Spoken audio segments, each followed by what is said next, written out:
Please open in your learning workbooks to page 139 and read along as we learn together. On the previous page, all of the problems had a number for the starting input. This will not always be the case. We next explore composition of two functions where the starting input is a variable.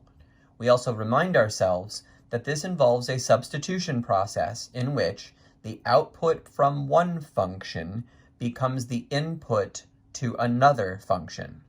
So, for example, each problem will involve an f of x, or a g of x, or an h of x, or whatever the name is, being substituted for each x in a function. We'll solve examples 8 and 9 together, but before we do, let's look at this most important and essential step. At this part of the problem, we have g of f of x.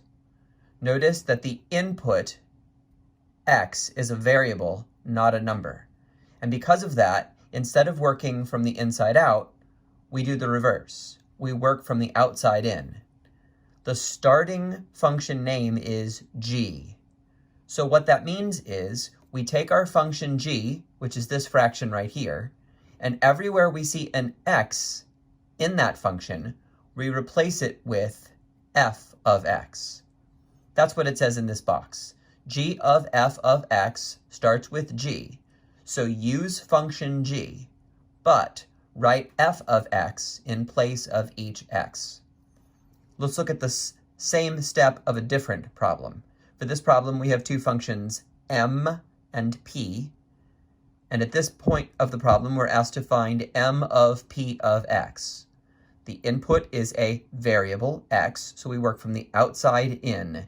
M of p of x starts with m, so we use function m, but everywhere we see an x, we put a p of x instead.